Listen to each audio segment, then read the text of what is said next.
anunsyo ni VP Sara Duterte na tumakbo siya o tatakbo siya bilang presidente ng bansang Pilipinas sa darating na 2028, hitman na maaaring tumumba kay VP Sara ay nag-ready na.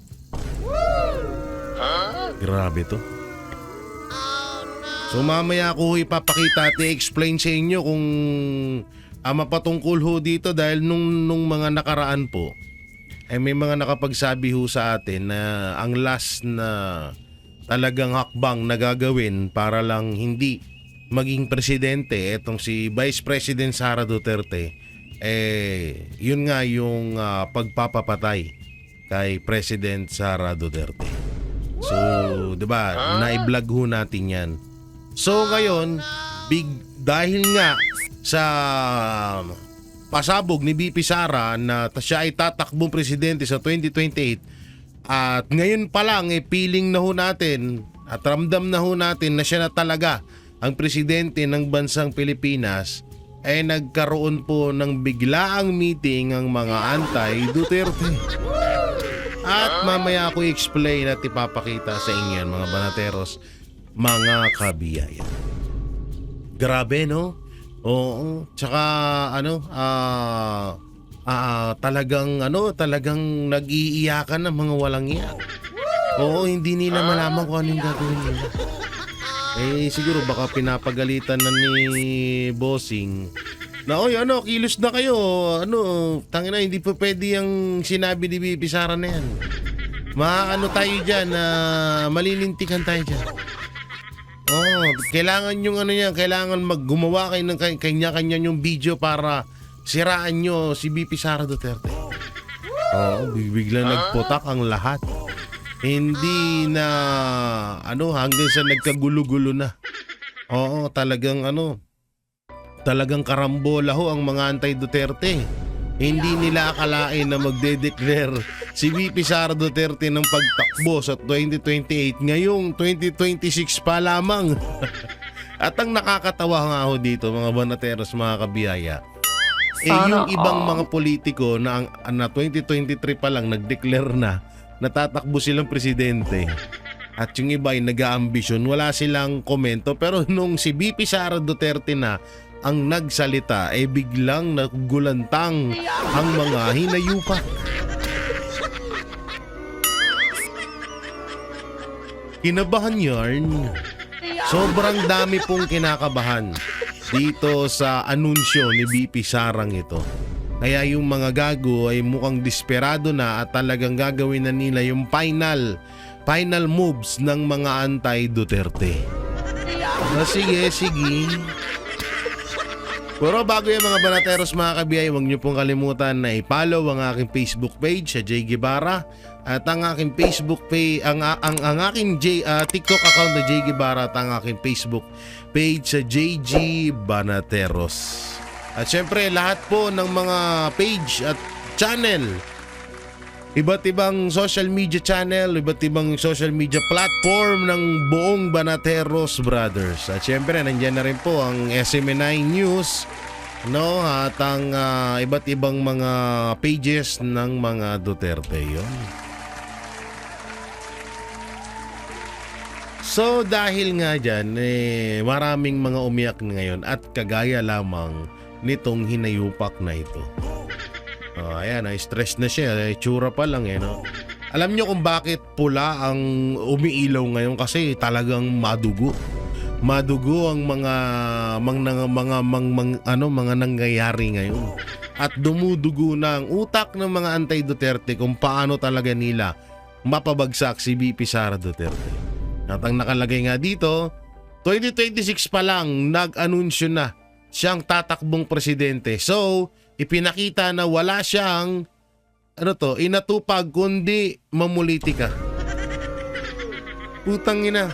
Ano ba to? Ano nyo kay Risa? Si Risa nga 2023 pa lang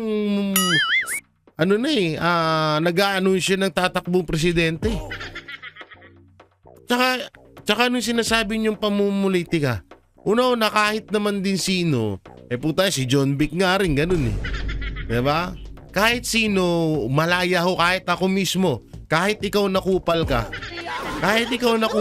pwede kang magsalita na tumakbo kang presidente sa 2028. Karapatan nating lahat yan. Wala ka dapat ireklamo dyan. Maaari siguro kami ng mga ordinaryong Pilipino na butante, magrereklamo kami kung kayo ang tatakbong presidente. Kagaya na lamang ni Risa Anlivirus. Diba? Nasisilaw ako sa aking elaw. Nasaan na ba yung salamin ko? Pwede bang makiabot nung salamin ko dun? Nasisilaw ako ewan ko ba? Bakit sobrang hapdi ng aking mata? Siguro sa tinagal-tagal na Hindi yan, kundi ayun nandun sa gilid. Yan nasilaw ako kasi ang pangit nung nasa picture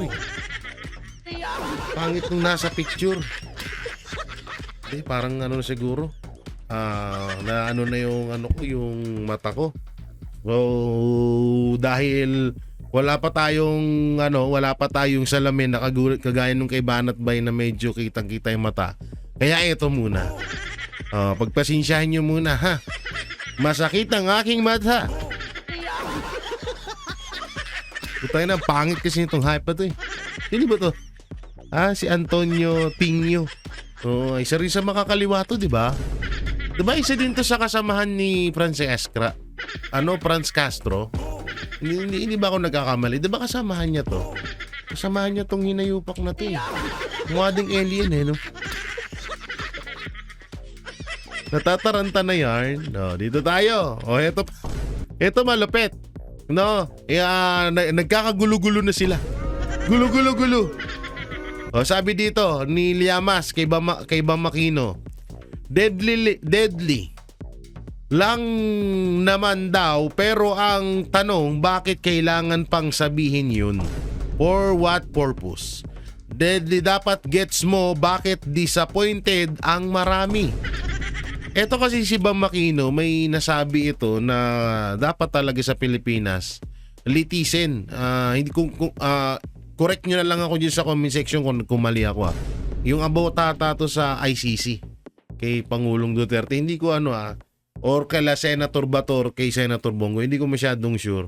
Ngayon nagagalit yung mga kulay pink na tae. Mga pink lawan. Kasi nga ba't parang kinakampihan daw ni Bam Aquino etong mga Duterte. Pero eto mga banateros, wag ho tayong magpapadala sa ganito. Oo, maaaring ito ay palabas lamang nila para makakuha sila ng boto sa mga Duterte supporters. Wag po tayong magpalinlang ha. Alam naman ho natin kung gaano ka demonyo at kung gaano yung galawan nitong mga hinayupak na to. Wag tayong magpadala diyan sa mga ganyang nila. Kung wari, kakampi. Kung wari kasi may mga taong ganyan na sasamantalahin nila kasi alam nila na malakas ang mga Duterte. Sa totosin, marami naman din talaga sino bang mga pagkatapos pakinabangan ng mga Duterte, sino ba yung di ba si Marcos ganyan din?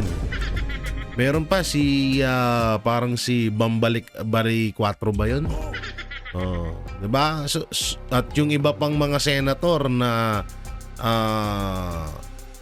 kung ipalandakan maka Duterte sila pero hudas din. Hindi ko na lang babanggitin kung sinong mga hudas yan. So wag to tayo magpalinlang ng ganun alam naman natin galawan nitong mga to. Madumi yan, madumi pa sa putik ng kanal yan. Yung mga pag-uugali ng mga yan. So dito naman tayo sa kabila.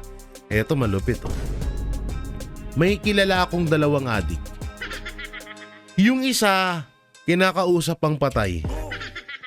Yung isa naman naguhukay ng patay.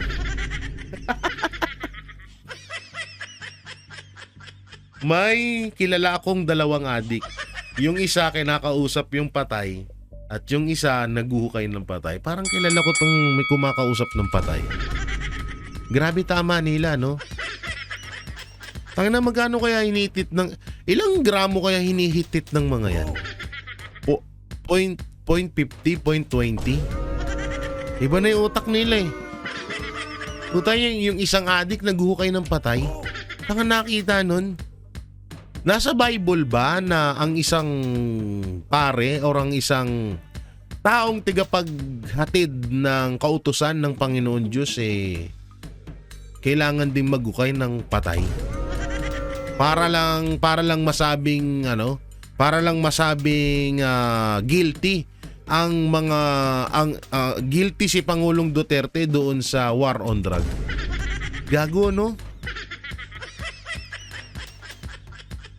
Talagang hindi alam nyo, nakakatawa tong mga to na ngayon ho natin napagtatanto na totoo nga yung mga bali-balita na patagisan, paligsahan, pagandahan, palupitan ng banat or maaring kasiraan sa mga Duterte. Palupitan talaga sila. Kasi yung iba katulad niyan, yung si Padre Adik. Yung Padre na Adik, 'di ba?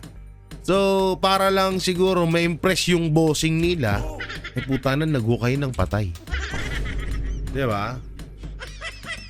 Kasi ang bali-balita diyan at napanaginipan ko rin 'yan eh. Sa tutusin yung panaginip ko diyan, nasa isang mahabang lamesa sila. Tapos nag-uusap-usap sila. So, ang mangyayari is pagandahan ng banat sa mga Duterte at palupitan ng banat.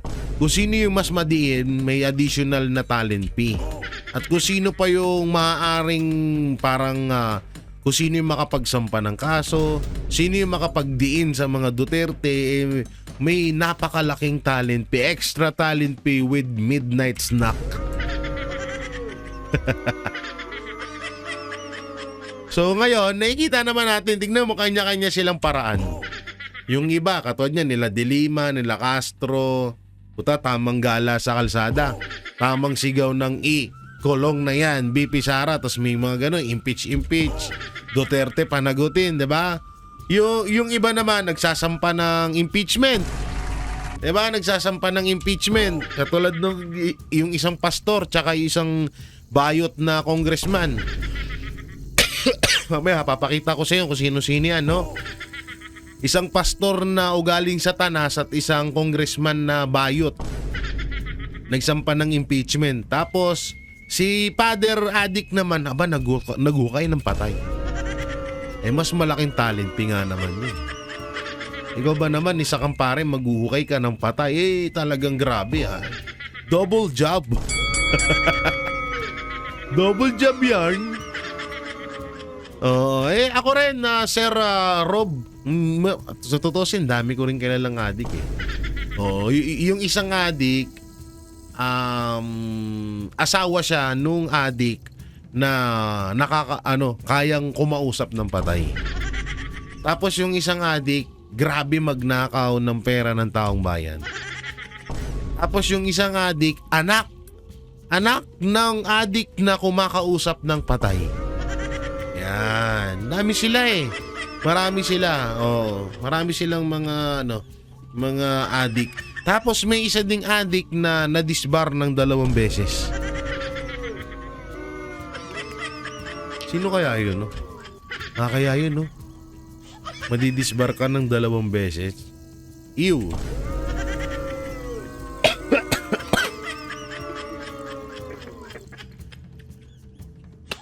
Nakakadiri yung ganun, no? Tangina. Paano kaya nila nalulunok yung ganung kahihiyan? Nag-lawyer ka tapos 2 beses ka madisbar. Tapos ginawa, yung isa naman, dating general, ginawang tigakalkal ng kanal. Kadiri. Ito. Ayan ha. Ano to? Panahon na para maramdaman ng mga Pinoy ang girl power. Kapag umikot ako sa ibang bansa, yun ang laging sinasabi ko. Gusto ko talaga Sara Aimee.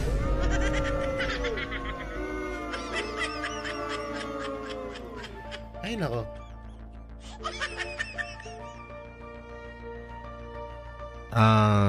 Paano ba to? Ano ko ba sasabihin to? Alam nyo, parang kamakailan lang, napaubad tuloy ako ng salamin. Kamakailan lang ay parang nabalitaan natin na itong si Senator Robin Padilla ay parang gustong maging vice presidente ni VP Sara Duterte sa 2028. At marami din naman may gusto doon kay Senator Robin Padilla.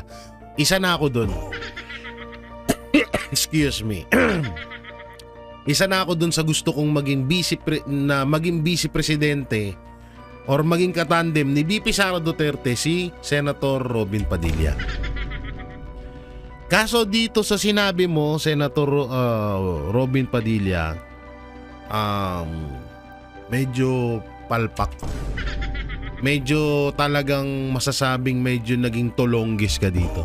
Pasensya na, Senator Robin Padilla, sinusuportahan namin bilang isa ka rin sa hindi bumitaw sa mga Duterte. Pero sana, Senator Robin Padilla, medyo paganahin natin yung utak. Yung kaisipan natin, yung utak natin. Huwag lang tayo din minsan na banat ng banat or salita ng salita ng wala sa hulog. Unang-una, dito sa sinabi mo, Senator Robin Padilla, ay parang hindi mo nirespeto yung sinabi ni VP Sara Duterte. Kung matatandaan mo, sinabi ni VP Sara Duterte sa isang interview nung tinanong siya ng reporter na may plano pa po ba kayong makipag-tandem kahit kanino sa mga Marcos? At anong sinabi ni VP Sara Duterte doon? Sinabi ni VP Sara Duterte na never again to Marcos.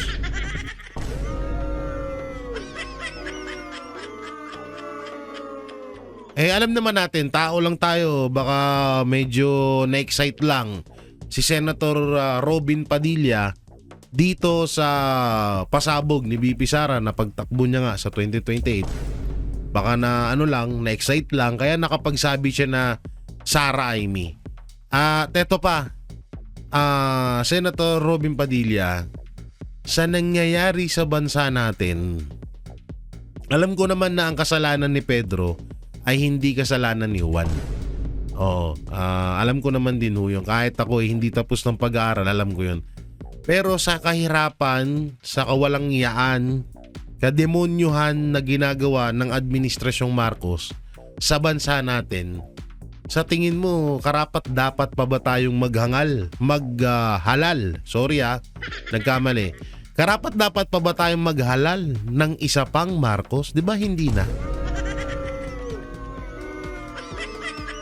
Kaya dito, Senator Robin Padilla, ako ay hindi sumasang-ayon sa sinabi mo. Although opinion mo yan, so opinion ko rin to, nire-respeto ko yung opinion mo, pero maling-mali.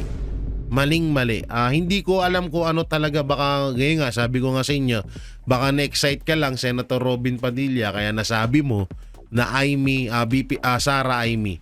At about naman kay Amy Marcos, tayo ay nagpapasalamat din naman sa mga binulgar ni Amy Marcos mapatungkol sa pagiging adik ng kapatid niya.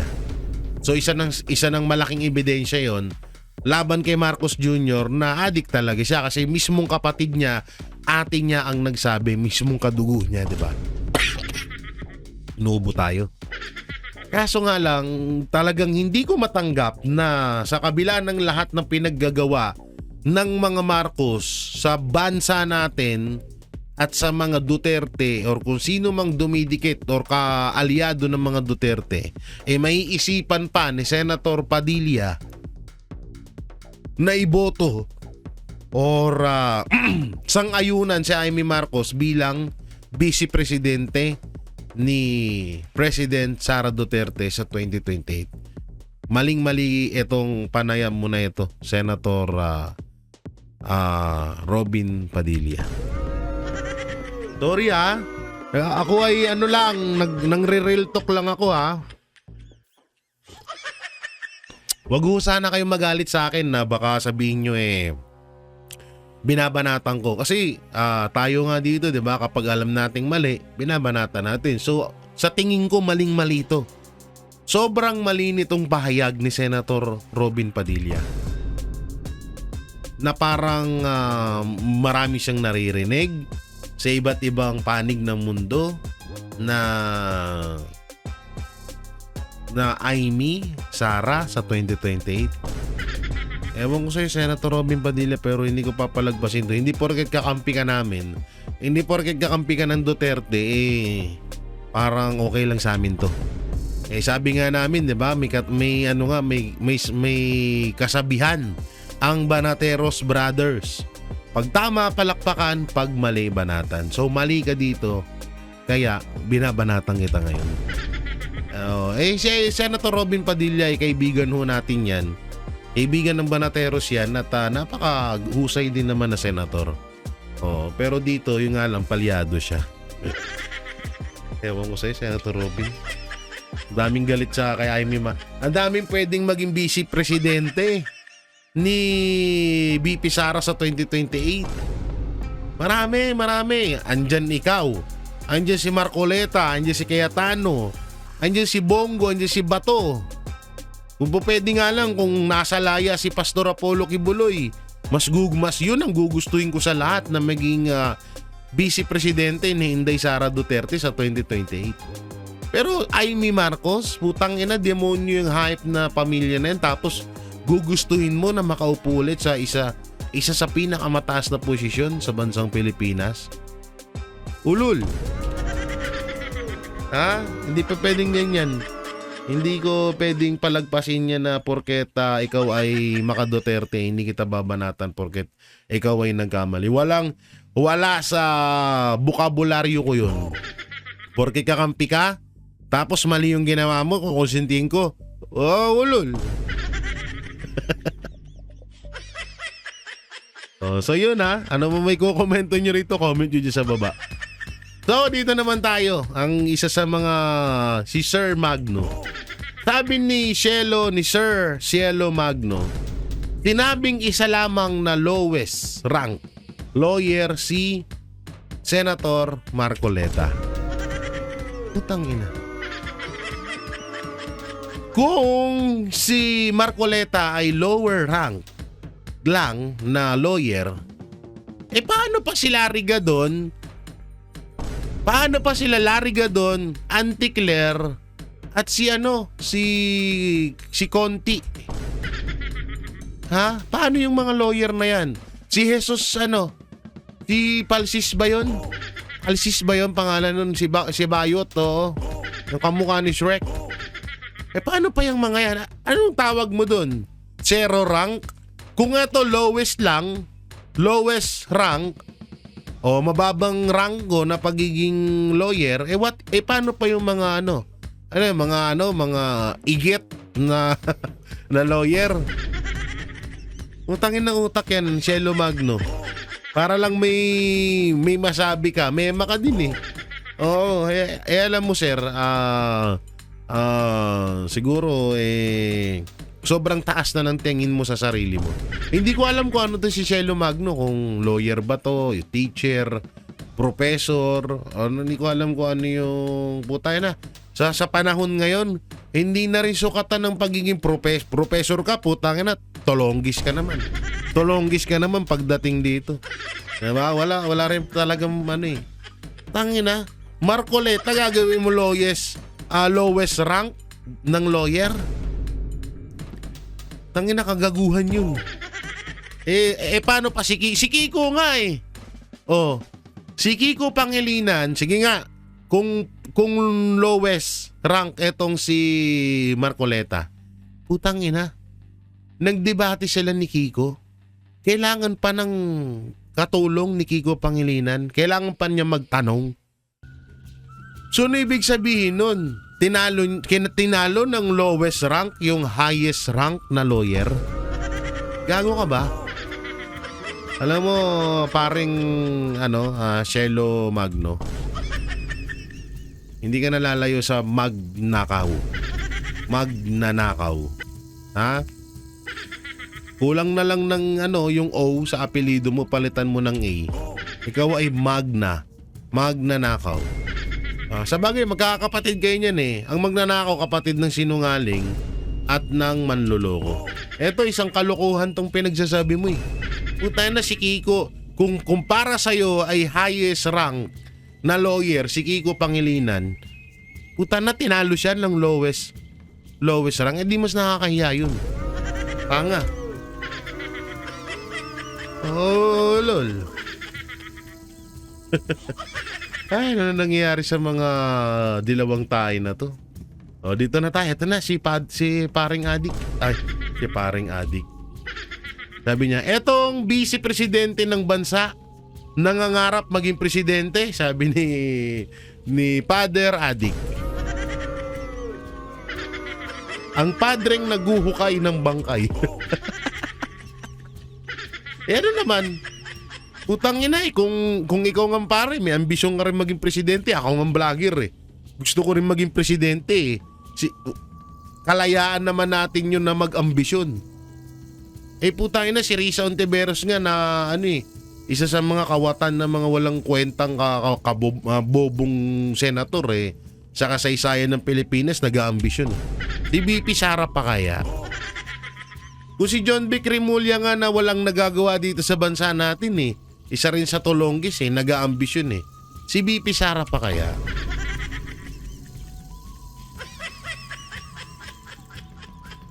Buta na si Romualdez nga na hindi niya mapaganda-ganda ang Tacloban eh. Nag-aambisyon bilang presidente, si BP Sara pa kaya? Tolongis. Tigilan mo kami, Father ha. Magukay ka na lang ng bangkay doon. May mapapala pa sa'yo. Dito naman tayo.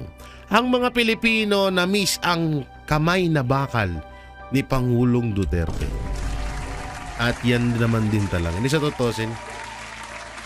Ako kahit ilang beses kong balik-balikan, video or imaginein ko yung pamumuno ni Pangulong Duterte noon, sobrang namimiss ko.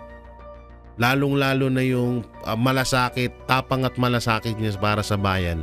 Sobrang namimiss ko at alam ko na hindi lang ako ang nakakamiss nun, kundi ang buong Pilipinas. Kaya naman mga banateros, mga kabiyaya, eto na yung pagkakataon natin para bumawi sa hindi natin pagsunod kay Tatay Digong. Alam naman natin na sinuway natin siya. Nagsalita na siya noon na weak si Marcos, walang alam, only child, rich kid, diba? At iyon pa nga yung pagiging addict, pero hindi tayo nakinig. Diba? Hindi tayo nakinig at pinagpatuloy pa rin natin yung kagustuhan natin. Ngayon nagdurusa tayo. So ito na yung pagkakataon na para ipakita natin kay Pangulong Duterte, para naman makabawi, parang tayo naman yung bumawi kay Tatay Digong sa ginawa niyang pagmamahal sa bansa natin. Tayo naman ay bumawi na sa panahon ngayon ay hindi na namin iiwan si BP Sara Duterte at kung sino man sa mga Duterte, lalong-lalo na sa 2028 election.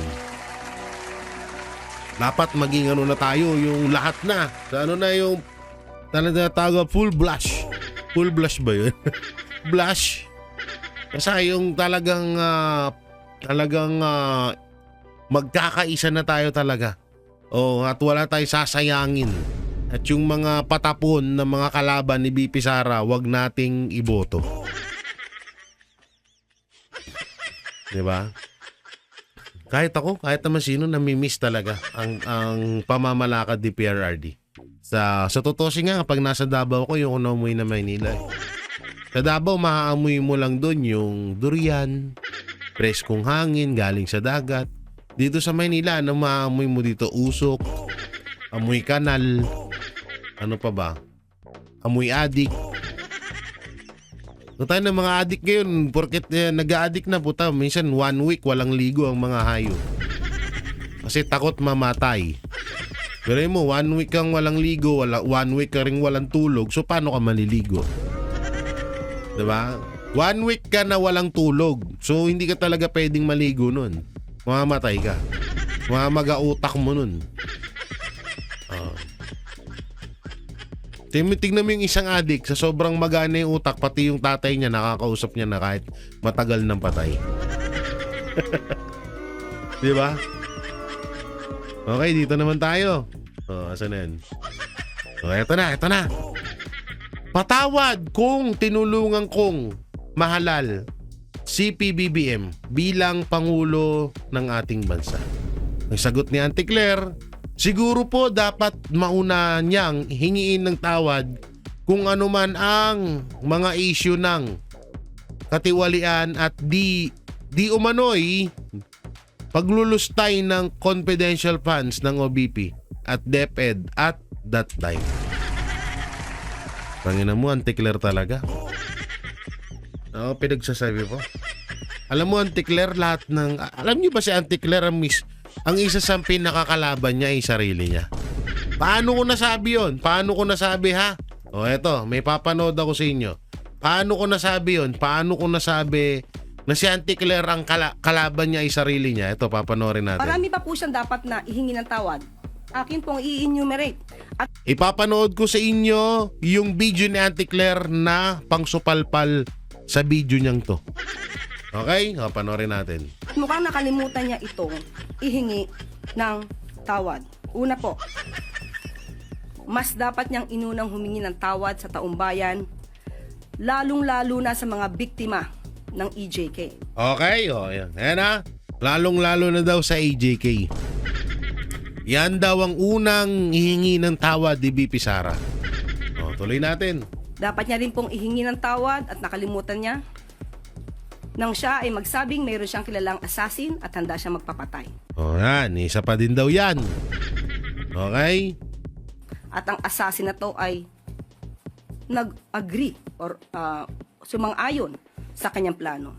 Dapat ihingi niya rin ng tawad ang mga fake news na ibinandera niya sa taong bayan. Butang inang yan. Ikaw yung panay fake news, ha? Si babato mo kay BP Sara.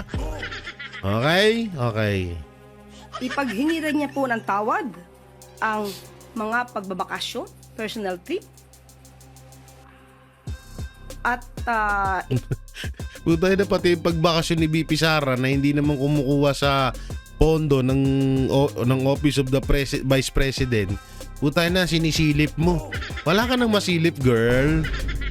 Oh, okay? Kung taon na 2025 ay gumastos ng 7 million, if I'm not mistaken, 2025. Ay, butang ina, hindi mo pala matandaan. Ba't mo kailangan sabihin? Tanga. O, kita mo, ikaw mismo yung bumabara sa sarili mo eh. O, ngayon, sino fake news? Bakit mo kailangan sabihin agad na hindi ka pa pala sure doon sa sasabihin mo? Gumastos ng 7 million for the staff and the O, kita mo, chismis. Gago. security for her personal trips. Oh. Dapat po rin niyang ihingi ng tawad nang tinanggap niya ang pagiging sekretary ng DepEd. Ba? Kahit inamin niya na wala siyang kaalam-alam sa pagiging sekretary ng DepEd. Wala siyang kalam-alam sa pagiging DepEd secretary. Pero si BP Sara ang kauna-unahang naging DepEd secretary na nakakuha ng pinakamataas na tiwala mula sa taong bayan. Walang kaalam-alam yun. Pero grabe yung ratings, grabe yung mga nagawa ni BP Sara bilang DepEd secretary. Wala partida, wala pang alam yun, ha? Okay. At pati ang matatag curriculum ay hindi niya na-review dahil inamin niyang wala siyang alam. Oh, yan, ha? So ito papanood ko sa inyo. Yung sarili ni Auntie Claire na kinakalaban niya ngayon yung kanyang sarili. So ito po yun. Gusto ko yung war on drugs. Oo. Basta wag mo naman kasi Oh, hindi AI to, ha? Baka sabihin nyo AI to. inosente partner. Na minsan kasi ginagamit ng iba, panakot. Yung iba. At tapos, alam mo yun, may listahan. Kaya sinabi niya na gusto ko yung war on drug partner. Ito yung panahon na hindi pa siya garapata ni Marcos Jr. Wala naman akong kasalanan. Tapos para manakot, nalagay yung pangalan mo sa drugs list. Eh, wag naman ganun. Hirap din kasing maging perpekto. No, mahirap maging perpekto ang isang presidente kasi kahit sa tingin tingin niya tama yung ginawa niya. Pero syempre may mga opposition. Di ba? Isipin mali yung ginawa mo. Di ba? May mga ganun. Tapos mabobloat na. Bloated na yung issues. Sabi ni Tal Atag. Pakilang partner, siguro kung napatay, tapos talagang nanlaban. Yun naman sabi nila. Totoo nanlaban. At talagang mga dealer sila. Hindi lang user partner, dealer. At million partner, alang kinikita, mayaman. Tapos lumaban, partner, they deserve Di ba? na mawala sa mundo. Correct. Kung lumaban iba naman po yung suko na ako, pinanil mo pa, iba yun Yan Anti-Claire versus Anti-Claire. Yan, ganyan si Claire Castro. Kaya nga dito sa sinabi niya na saan yan? Kaya nga dito sa sinasabi niya at doon sa video na sinasabi niya kanina na maghingi ng patawad si BP Sara sa mga nasawi sa AJK sa war on drug ni Pangulong Duterte. Pero noong panahon na hindi pa siya tuta ni Marcos, putang na gustong-gusto niya ang war on drug. Kasi maganda. At deserve daw ng mga adik na mamatay. At deserve naman talaga nila. Di ba? Tanginang yan. Ngayon papaniwalaan ka namin, Auntie Claire. Kung ultimong sarili mo, hindi mo pinapaniwalaan. Kung ultimong sarili mo, kinakalaban mo, papaniwalaan ka namin. Ha? Hulul. Tanginang to, babaeng to, fake news ang puta. So, dito naman tayo. Ano to? Siya ang katauhan ng kabaliktaran ng administrasyong ito. Siya ang magbibigay ng direksyon sa kawalang patunguhan ng bansa. Dito naman sumasangayon naman ako dito sa sinabi ni Amy Marcos, no? Sumasangayon ako dito at tama naman yung sinabi ni Amy Marcos dito na kung ano yung administrasyon ngayon, yun ang kabaliktaran ni Vice President Sara Duterte. Kung anong walang kwenta ng administrasyon ngayon, yun naman ang kinaganda kay Vice President Sara Duterte. Kaya ako ay excited na. Alam ko hindi lang ako, pati rin kayo na gustong-gusto nyo na talagang maano itong si BP Sara maging presidente ng bansang Pilipinas. At sa totoo lang naman talaga, aminin man natin sa hindi, mapahanggang ngayon Duterte pa rin ang talagang ginugusto ng taong bayan. Okay, dito naman tayo. Hindi ako magulat kung si Sara naman ang isusunod pa-isyuhan ng ICC warrant. Dahil tila yan ang strategy ng administrasyon, ang ipakulong ang mga kalaban sa politika. Imbis na talunin sa eleksyon at pagbigyan ng inspirasyon sa botante dahil alam nila dehado sila sa patas na halalan. Yan ang wag na wag nilang gagawin talaga. Putang ina, kapag sinaktan nyo ni katiting si BP Sara Duterte or kung sino pa sa mga Duterte, alalahanin nyo, nung kinidnap si Pangulong Duterte, nagtimpi lang ang mga Pilipino nun. Nagtimpi sila nun dahil alam naman na naintindihan agad ng mga Pilipino na kung na ito talaga ang gusto rin ni Pangulong Duterte. At kagustuhan din ni Pangulong Duterte yun. No? At nagtimpi lang ang mga Pilipino nun. Pero kung sa oras man na si Vice President Sara Duterte na ang kantiin nyo, ay ewan ko na lang ha. Pero minsan napapaniginipan ko kasi yan. Na yung mga iba dyan, may mga nakamasid. May mga nakamasid, may mga naghahanda. Panaginip to ha. Sa kilos ng administrasyon na sa oras nakantiin nyo or kung ano man ang gawin nyo kay Vice President Sara Duterte ay tsak nakikilos na sila. Huwag nyong antayin yun, putang na ubos kayo doon. Ako na nagsasabi sa inyo. Eto, may posibilidad to itong sinasabi ni Sir Greco Bellica na pwede nilang issuehan ng warrant of arrest si BP Sara Duterte. Pwede to. Pwede nilang gawin to para lang talaga. Isa pa yan sa kanilang playbook. Diba? Impeach Sara Duterte, dayain si si VP Sara Duterte sa eleksyon. Ito yung ICC warrant at yung pagpapapatay kay VP Sara Duterte. Yan yung mga yan yung mga talagang pwede nilang gawin kaysa ating future president na si Inday Sara Duterte. Kaya talagang tayo ay maging handa din maging alerto sa mga maaari pang gawin. Sa panahon ngayon, lalo na yung sinabi ni VP Sara, tatakbo siyang presidente. Putang ina, sabi ko sa inyo. Grabe yung nila dyan. Grabe alerto nila dyan. Hindi nila, hanggang ngayon siguro, anong oras na ngayon? Hanggang yung iba dyan baka wala pang tulog sa kakaisip kung anong strategy ang gagawin nila. Kaya eto, pwede talaga rin tong mangyari na gawin nila to kay VP Sara at yung patayin nila si VP Sara Duterte. Yan na lang din talaga yung kaya nilang magawa. No? Yan lang din ang kaya nilang gawin para lang wag mahalal si VP Sara Duterte bilang presidente ng Pilipinas. Takot sila alam nila na may paglalagyan talaga sila. Oo. Talagang pupulutin sila sa kangkungan lahat. Katulad na lang nito. Trillanes aminadong magiging disaster kung manalo sa 2028 ay isang presidenteng Inday Sara Duterte. Bibigyan mo sila ng power of the presidency? Talagang that's a recipe for disaster. Gago. Yan ang sinasabi ko sa inyo. Natatarantadors na kayo, no? Natatarantadors na kayo ngayon. Tangina, sabi ko sa inyo, alam nyo, yan ang isa sa mga excitement ng pag naging presidente si VP Sara. Yung kahabang-abang na pagkakulong ng mga putang inang ito. Yan.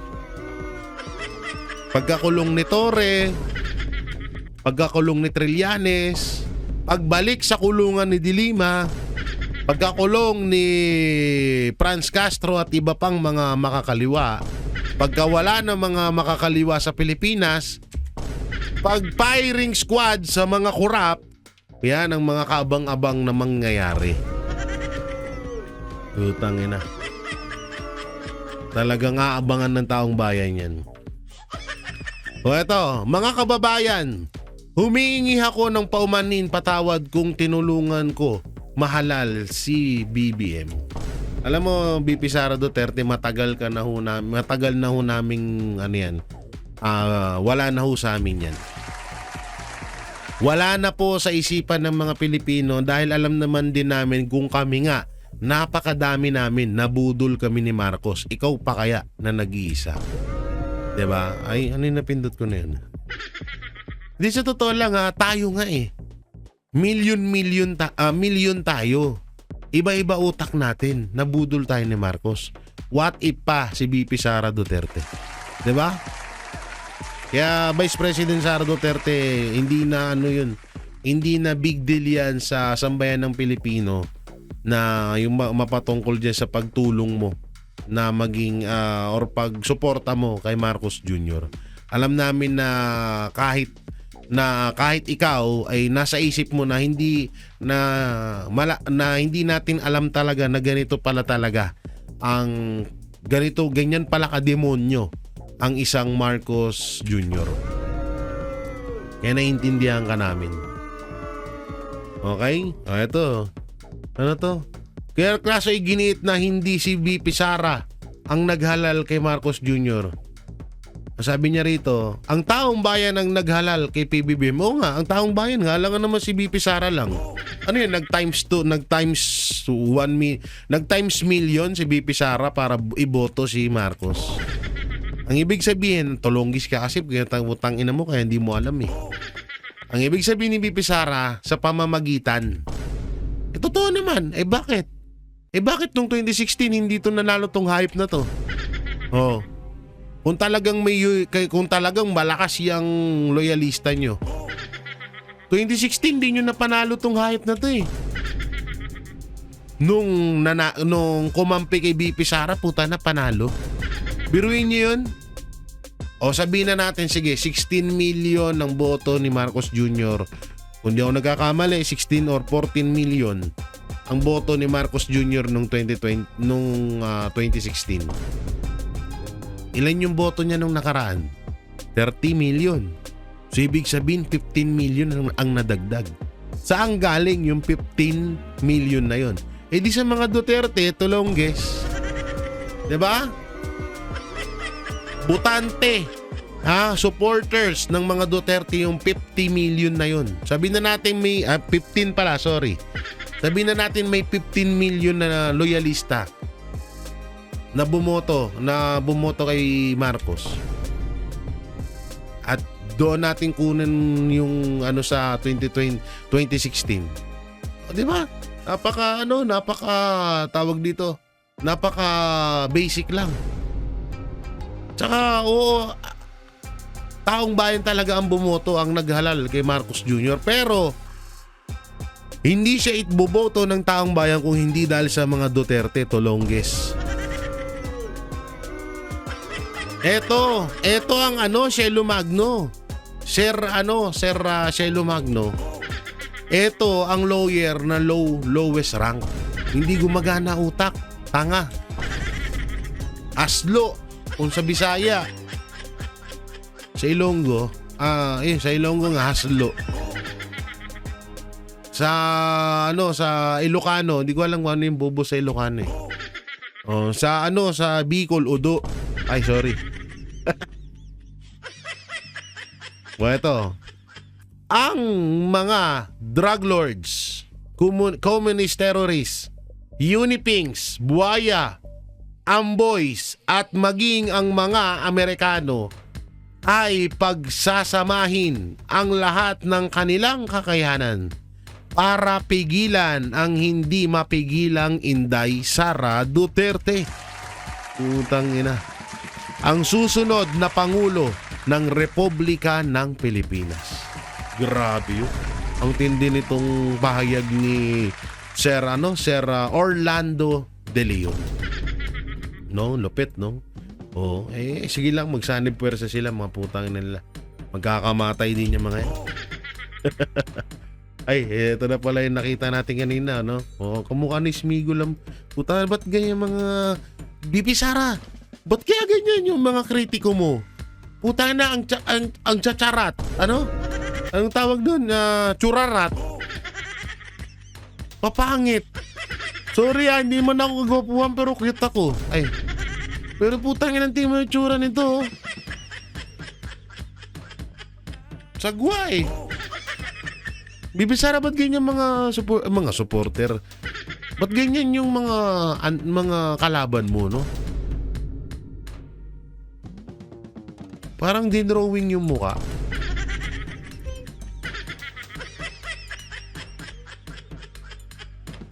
Parang dinrawing yung mukha, no? Ba't kaya ganyan yung mga itsura niya? Tingnan yung itsura niya, oh. Alam mo yung sa libro mo lang nakikita ang mukha? Sa libro mo lang nakikita, no?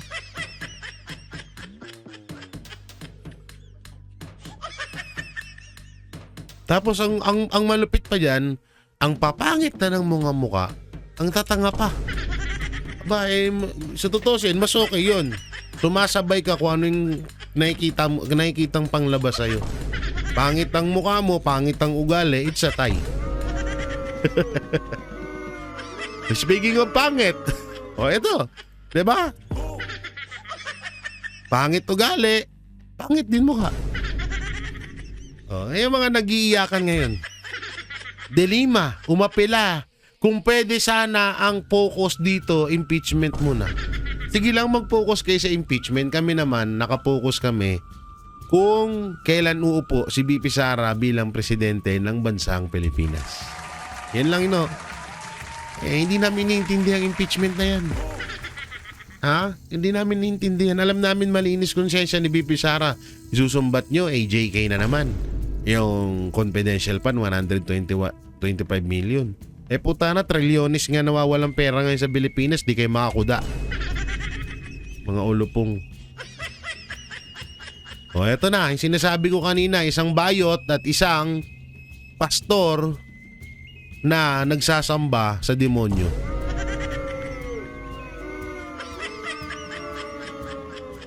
Abante at Ortega inindorso ang ika-4 na impeachment complaint laban kay Vice President Sara Duterte. Ang paghain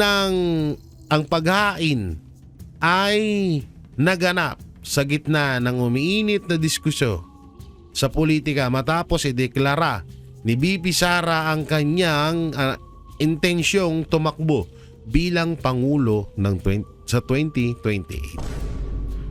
Utanan nataranta na yung mga garapatan ni Romualdez. Sabi ni Romualdez, "Oy, galaw-galaw kayo. Bigla kayo nawala sa sa ere." Yung mga garapatan ng pinsang kong bangag na katulad ko gumagalaw na kayo, napag-iwanan kayo. Aba, hindi pa pwedeng ganyan. Kaya itong si Baklang Ortega at si Pastor Demonis agad. Talagang gumalaw agad. Sabi niya, tangina, sayang talent 10 million na naman to. Ay, 1 billion nga ata yun, di ba? So, ito yung pang-asar Good luck, President Sara Duterte. Sabi ni Congressman Kiko Barsaga. So yan Ito maganda to. Ang ginawa ni VP Sara ni VP Inday ay binago niya ang arena. Sa impeachment arena siya ang akusado. Sa presidential arena siya ang front runner. Mas mahalaga ang pagbabagong ito kesa sa anumang legal na panalo dahil binago nito kung paano mag-isip at kikilos ang bawat aktor sa politika. At dahil nga dyan ay ito ang mangyayari. Ito, may posibilidad talaga rin itong mangyari. So ito yan. Kung mamamatay ang presidente sa sakit at humalili ang vice presidente, pwede pa rin bang tumakbo ang vice president na naging presidente sa 2020? Ang sagot? Oo. Yan Attorney Rowena Guanzon. Kung sakali man na mamatay na, sana ay pag namatay na si Marcos or kung mamatay na paano ba? Nakalimutan ko pag namatay na si Marcos Jr., alam naman natin na ang papalit ay si VP Sara Duterte. So, pagdating ng 2028, pwede pa palang tumakbo bilang presidente ng Pilipinas si VP Sara Duterte. At magkakaroon siya ng 9 years na panunungkulan bilang presidente ng Pilipinas sa maganda yun. Nangyari na to, di ba? Kay Gloria Macapagal-Arroyo. Nung na-impeach si Erap, si Gloria ang naging presidente. Di ba? Kung di ako nagkakamali Yan ang kasi hindi pa ata ako pinapanganak nun I'm a young boy, you know? So, ganun ata yung nangyari noon. At kung sakali man, wag naman sana, pero pwede na rin. Kung halimbawang mamatay man si Marcos Jr. at ang hahalili dyan si VP Sara, sa totoo may bali-balita nga, di ba? Na kung pag namatay daw si Marcos Jr. Itatago. Itatago sa media at parang may mga ano pa nga AI daw. Or parang magpaparetoke ng isang tao para lang humalili na pag ilabas sa publiko na buhay pa talaga si Marcos. Para lang wag umupo si VP Sara. Biruin mo yun. Sa daming perang nawawala ngayon, trilyon ng nawawalang pera ngayon. Tingnan nyo yung pagtaas ng utang ng Pilipinas. Puta na, kayang-kaya nilang gawin yun. Kayang-kaya nilang gawin yun na umupa sila na isang tao at iretoke yung muka ni Marcos Jr. doon. Pwedeng gawin nila yun. At dito na nga tayo papasok doon sa sinasabi kong ready na yung taong or yung hitman ng mga anti-Duterte. Ako po'y nanaginip. Eto na nga. Nanaginip ako nang dahil sa pagdeklara ni VP Sara Duterte na tatakbo siya ng 2028 sa 2028 election, ay kaagaran nagkaroon ng isang pribadong meeting. At lahat ng mga anti-Duterte ay nandoon. Nandoon ang mga pinklawan, nandoon ang mga dilawan, nandoon ang mga trolls, nandoon ang mga vlogger, nandoon lahat ng mga anti-Duterte, lahat ng kanilang garapatay nandoon. At isa sa mga napag-usapan doon, ang pinaka last move na gagawin ay yung pagpapatumba kay Vice President Sara Duterte. Grabe, no? Alam naman natin at si VP Sara na rin nagsabi noon sa isang interview na ang katunggali ng mga Marcos kung hindi na kukulong ay pinapatay. Kagaya na lang ho ng ginawa kay Ninoy Aquino noon, 'di ba? Nakakaano nga lang nakakasuka lang na pagkatapos patayin ni Marcos Sr. si Noynoy Aquino noon, nakuha pang makipagkampihan ng mga dilawan at lalong-lalo na yung apo ni Ninoy Aquino kay Marcos Jr. Makakasuka, no? Puta na, pinatay ang lolo mo nang sinusuportahan mo ngayon. Saan ka pa? Kaya, Banateros, mga kabiyaya, talagang mas doblihin pa natin ang pagsuporta. Pagsuporta pag sa kay Vice President Sara Duterte. Pagsuporta at pagdarasal na sana'y maging safe siya at walang anumang mangyari sa buhay niya. No? So, eto, may papanoorin ho tayong isang video kung saan ay dineklara nga. Ito yung sinabi ni VP Sara Duterte na dineklara niyang siya ay tatakbong presidente ng bansang Pilipinas. So may papakita lang ho ako sa inyong video, no? So panoorin ho natin ito. Ako si Sara Duterte. Tatakbo bilang Pangulo ng Pilipinas. Mahigit 2 taon bago ang eleksyon 2028, idineklara na ni Vice President Sara Duterte ang intensyong tumakbo sa pinakamataas sa posisyon ng bansa. Sabi ng bise, kinailangan niya ng 47 taon para maintindihan na ang kanyang buhay ay hindi lamang para sa kanya. Unang umugong ang pangalan ni Inday Sara sa isang presidential race best friend pa sila dyan. 2022, bagaman tumakbo lang sa pagkabise ni Pangulong Bongbong Marcos. Ang pakikipagtambalan niya kay Marcos, hiningi niya ng paumanhin ngayon. Mga kababayan, Grabe, no? humihingi ako ng paumanhin.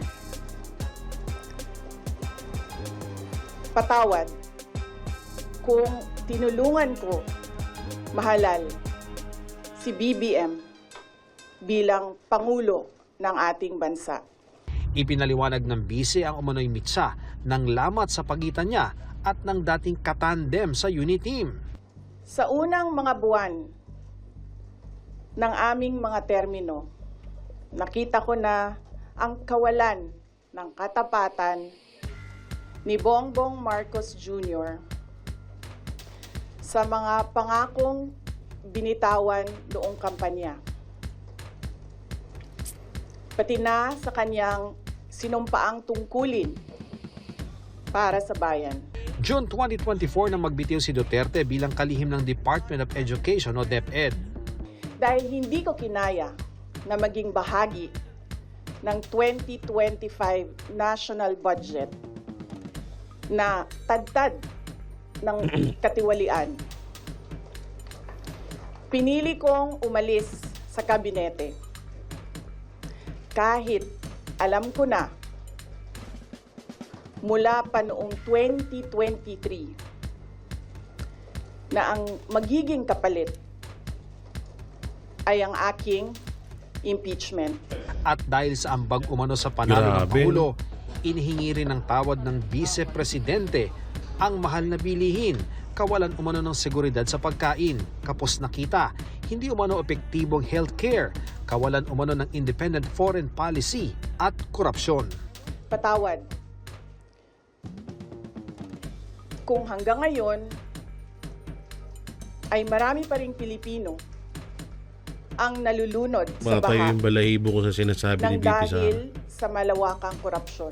Dito sa Pilipinas, umiiwas ang mga politiko na magdeklara ng maaga ukol sa kanilang mga plano sa eleksyon sa pangambang siraan sila ng mga kalaban sa politika. Wala nang pakialam Pero sabi dyan ni ng mga Vice President Duterte. Sara Duterte, hindi na ang pagsira sa kanyang pangalan ang pinangangambahan niya, kundi ang kinabukasan ng bansa. Yun talaga yun. May takot ako para sa susunod na henerasyon.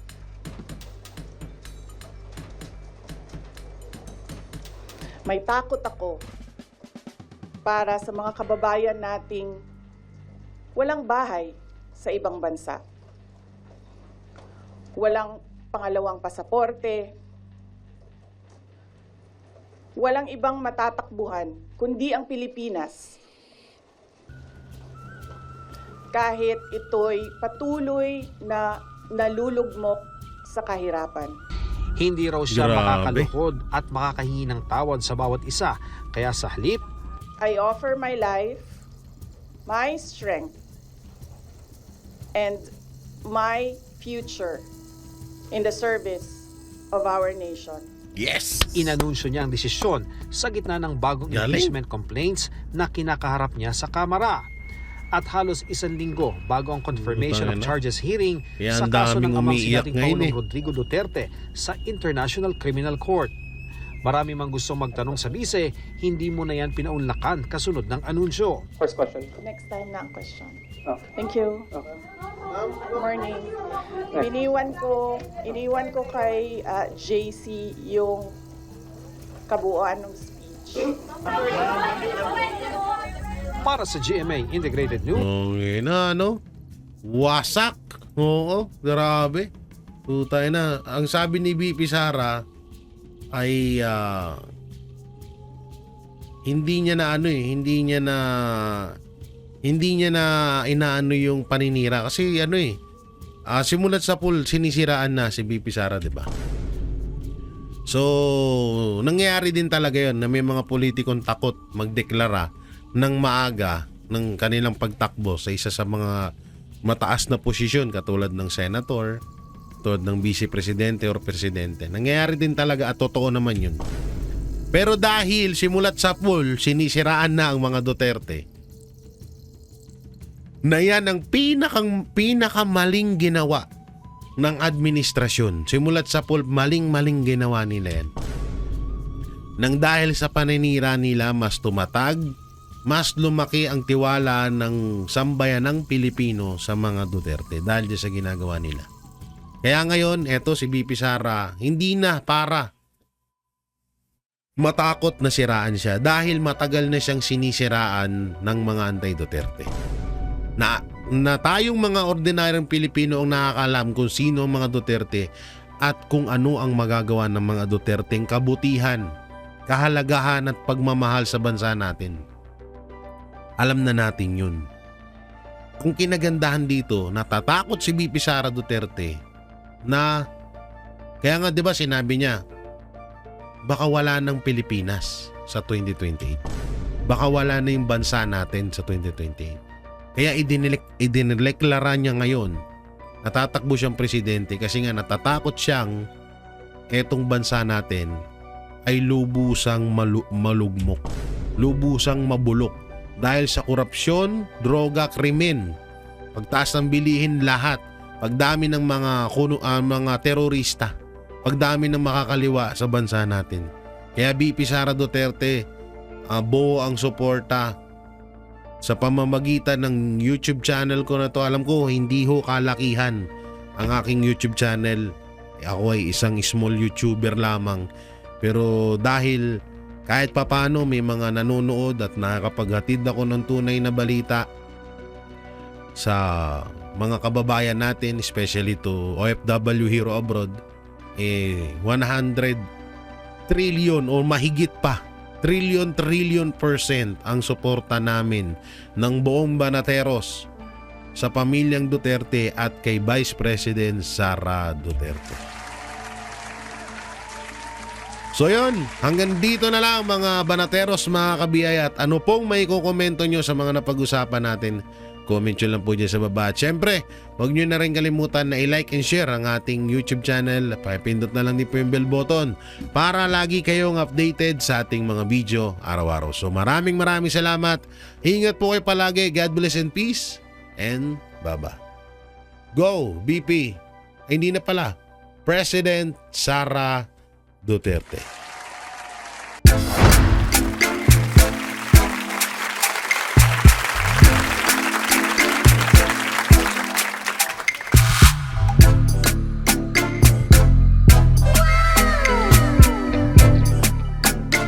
The next performance will start momentarily.